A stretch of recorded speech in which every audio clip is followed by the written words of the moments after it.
They told you vitamins would keep you young, that supplements could protect your heart, that herbal teas, passed down through generations, were safer than any pill. But what if most of it was never true?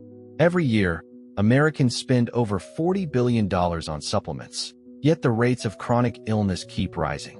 Behind the shiny labels and wellness slogans hides a shocking reality. Many of these natural remedies have never been proven to work, and some might actually be harming you. In this series, we'll expose the science big industries don't want you to know, from the hidden dangers of fat-soluble vitamins to how one popular antioxidant may increase cancer risk. And yes, we'll explain why some folk remedies, believed harmless, are anything but. What if your daily health routine is quietly making you worse? In the 21st century, health has become a personal project, and the wellness industry knows it. Supermarket shelves overflow with colorful bottles promising everything from stronger bones to sharper memory, better sleep, and even cancer prevention. The labels use words like natural, immune support, and clinically tested, carefully chosen to build trust. Today, over 75% of American adults take some form of dietary supplement. Multivitamins are often taken daily without question. Fish oil, turmeric, echinacea, these are no longer niche products. They've gone mainstream. And yet, few ever stop to ask, what does the science actually say? The rise of supplements began in the mid-20th century, when vitamin discoveries were hailed as miracles. Early research did show that vitamin deficiencies caused deadly diseases, scurvy, rickets, beriberi. This gave vitamins a kind of mythical status, as if more would always be better. But modern science paints a more complicated picture. While some supplements are life-saving in specific cases, others offer no benefit to healthy individuals, and some can quietly cause harm over time. Still, the market keeps growing. Why? In part, it's because supplements are not regulated like drugs. The FDA does not test them for safety or effectiveness before they hit the shelves. And traditional remedies? Many have never been studied at all. What we face today is a health landscape where millions of people make daily decisions based on marketing, folklore, or incomplete science. A system built more on belief than on proof. And that's where the real danger begins. It all began with good intentions and a few remarkable discoveries. In the early 1900s, scientists uncovered a strange truth.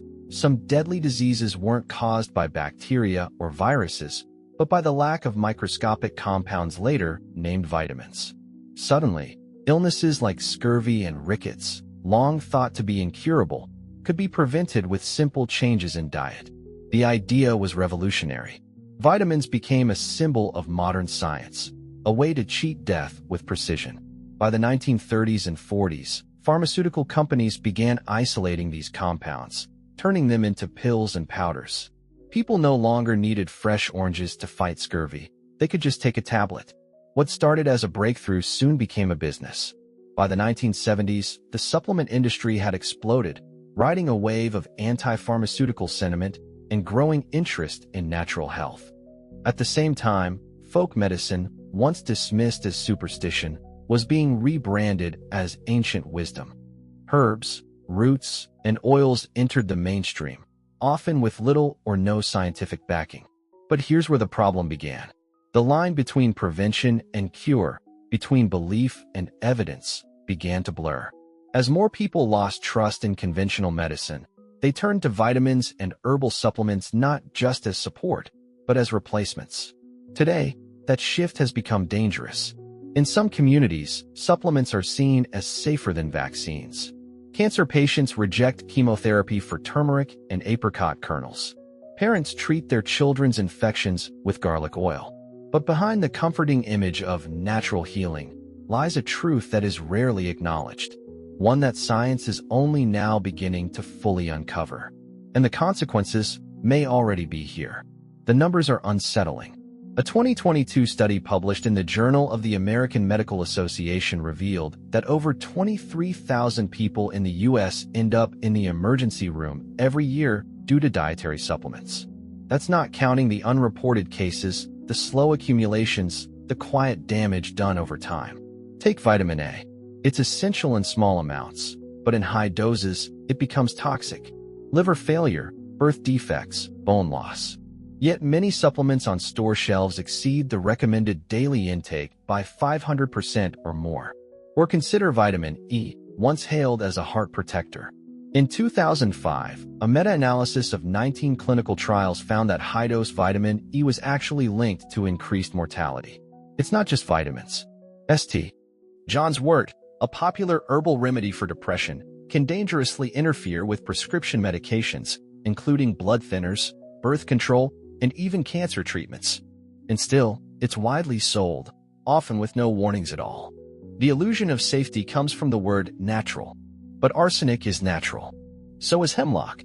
What's missing is regulation. The FDA does not require supplement manufacturers to prove their products are safe or effective before they're sold. Testing, if done at all, happens after people get hurt. And labeling? Often vague, misleading, or flat-out wrong. A 2015 investigation by the New York Attorney General's office found that 4 out of 5 herbal supplements sold at major retailers contain none of the labeled ingredient, only cheap fillers like rice powder or houseplants. This isn't science fiction. This is today's reality. People are taking these products daily without knowing what's truly inside. And somewhere in this unregulated sea of pills and promises, something has gone very, very wrong. Here's the part almost no one talks about. The human body doesn't always recognize synthetic vitamins the same way it recognizes those from food. That's right. The vitamin C in your orange is not identical, in biological effect, to the ascorbic acid powder in your supplement. Structurally, they may look the same. But in nature, vitamins exist within complex matrices, surrounded by enzymes, bioflavonoids, and cofactors that help the body absorb and use them properly. Isolated in a pill, much of that synergy is lost. Some researchers believe that this is why large-scale clinical trials of isolated vitamins often fail to show benefits or worse, show harm. For example, beta-carotene was once thought to protect smokers from lung cancer. But when scientists tested it in a massive randomized trial, the result was shocking. Smokers taking beta-carotene had a significantly higher risk of developing lung cancer. The mechanism? In isolation, beta-carotene may act as a pro-oxidant, actually promoting the kind of cellular damage it was meant to prevent. And yet, it's still sold today, promoted for eye health and immune support. This disconnect between marketing and biology is more than just misleading, it's dangerous.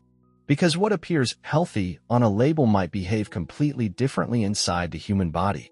Scientists call this the reductionist fallacy, the idea that you can take one nutrient out of its natural context, turn it into a product, and expect the same results. But the body is not a machine. It's a living system full of feedback loops, signals, delicate balances. And when we try to outsmart evolution with simplified solutions, the consequences can be irreversible. In recent years, a wave of advanced research has begun peeling back the illusion. Thanks to metabolomics, systems biology, and AI-driven data analysis, scientists are now able to track what happens to supplements inside the body with unprecedented precision. What they're finding is deeply unsettling. Many popular compounds, including those labeled clinically tested, behave unpredictably once metabolized.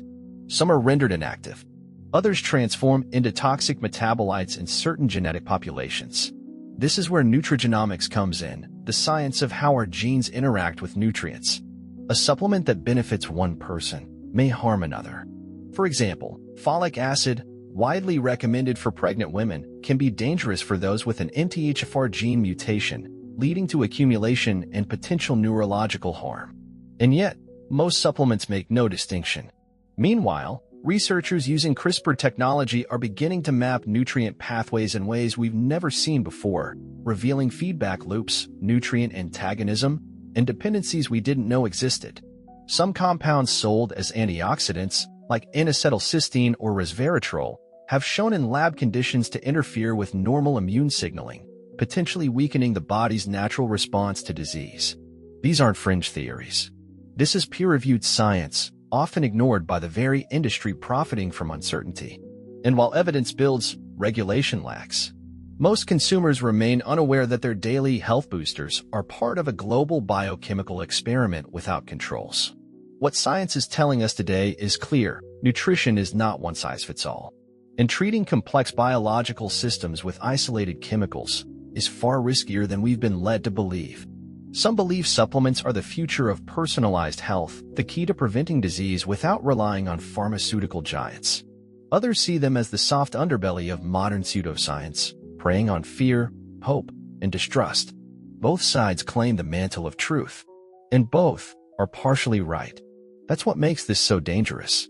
On one hand, research into micronutrients, adaptogens, and plant compounds holds real promise. Scientists are exploring how curcumin might target inflammation pathways, or how lion's mane mushrooms could stimulate nerve regeneration. These are not empty ideas, but they are early stage. On the other hand, companies use these glimpses of possibility to sell certainty. A molecule that showed promise in mice becomes a miracle in marketing, long before human trials are complete. The lines blur, and in that blur, people make choices. They stop their medications. They overdose on fat-soluble vitamins. They ignore symptoms until it's too late. But what if, just what if, this wasn't an accident? Some researchers have raised the alarm about wellness capitalism, a system where health becomes a product and uncertainty becomes a business model. The less people know, the more they buy. The less they trust doctors, the more they turn to influencers. Algorithms feed this cycle, pushing videos, testimonials, miracle stories, not peer-reviewed studies. And for every voice of reason, 1,000 louder voices shout over it. This is the moment where science collides with belief, where facts battle emotion, and where the cost of being wrong is irreversible. Because while some seek truth, others sell hope. And sometimes, hope is the most dangerous drug of all. And then, the tipping point came. It wasn't dramatic. No explosion, no breaking news. Just a quiet rise in liver failures, autoimmune disorders, unexplained neurological syndromes. A sudden spike in toxicology reports showing megadoses of fat-soluble vitamins in otherwise healthy adults. The wellness industry didn't collapse, it expanded. As conventional medicine struggled to keep up, millions continued self-dosing with confidence, trusting the influencers, the brands, the glowing labels. But behind the scenes, researchers began to notice something chilling. In some populations, the body was adapting, or rather, mutating. Gut microbiomes altered by long-term herbal supplementation began responding differently to drugs. Genetic pathways, once stable, were now activating erratically. In one published case, a cluster of patients on high-dose supplements developed rare, treatment-resistant cancers, prompting a global investigation. The hypothesis? Chronic exposure to certain unregulated compounds may have triggered epigenetic changes, heritable, permanent shifts in gene expression. And suddenly, it wasn't just about individual health anymore. It was evolution, but accelerated. Scientists warned of a coming divide, a biochemical class system, where the supplement altered and the unaltered would respond differently to disease, medication, even reproduction. Countries began debating regulation. Laws shifted. Lawsuits piled up. And still, wellness products sold faster than ever, now laced with terms like bioenhanced and genetically optimized. What started as a movement for natural health had become a quiet force of biological transformation. And most never saw it coming. Because they were told it was healthy. Because it felt like control. But the truth? We had been altering ourselves, blindly, one capsule at a time. And now, something new was emerging. Now, the question is no longer whether supplements work, but whether we've crossed a line we can't uncross. What began as a search for wellness has turned into a slow, silent rewriting of human biology. And yet, we keep swallowing the pills. Not because we're fools, but because we're afraid. Afraid of aging, of weakness, of death. The promise of control, of mastering our own bodies, is too seductive. But the science is clear. When we manipulate complex systems without fully understanding them, we introduce risks we cannot predict and may not survive. This is the crossroads. Do we demand regulation, real oversight, clinical validation, transparency, even if it means giving up the illusion of total control? Or do we embrace the path we're on, accepting that evolution will now be driven not by nature, but by market forces and personal choice? Some argue that this is simply the next step, that humanity is meant to self-modify, to enhance, to direct its own biology. Others warn that what we call enhancement may be nothing more than unintended mutation, with consequences we won't see for generations. And in this silence, this moral pause, we are left to choose. Not with certainty, not with guarantees, but with awareness. Because the future will not wait, and neither will biology. We've altered the chemistry of our lives, and in doing so, we may have changed the course of our species. The supplements we take to feel better today may determine who, or what, we become tomorrow. Remember how we started? With the belief that a pill could protect you, that something natural was always safe, that your morning supplements were silently working in your favor? Now, knowing what you know, do you still believe that? Or has something shifted? The truth is, I'm not here to tell you what to think. I'm just here to ask the question no one else is asking. What if we got it wrong? What if our pursuit of perfect health has taken us somewhere unnatural? Somewhere we can't come back from? I'll be honest with you. I used to take supplements too. Every day, without thinking twice. Because I believed what the bottle said. Because it felt responsible. But now, I'm not so sure. The data is real. The risks are real. And the consequences? They don't always come with warning signs. They build slowly, quietly, until one day, they don't just change your health, they change who you are. So I'm asking you, not to panic, not to throw away everything, but to think, to question, to look closer. Because this isn't a story about science fiction. It's about something that's sitting in your kitchen cabinet, in your daily routine, in the trust you've placed without knowing the full cost. Have you experienced something like this? Do you know someone who has? Let me know in the comments, because this conversation needs to be bigger. And if you're still wondering what's really inside that capsule, maybe it's time we all started asking the same question. What else haven't they told us?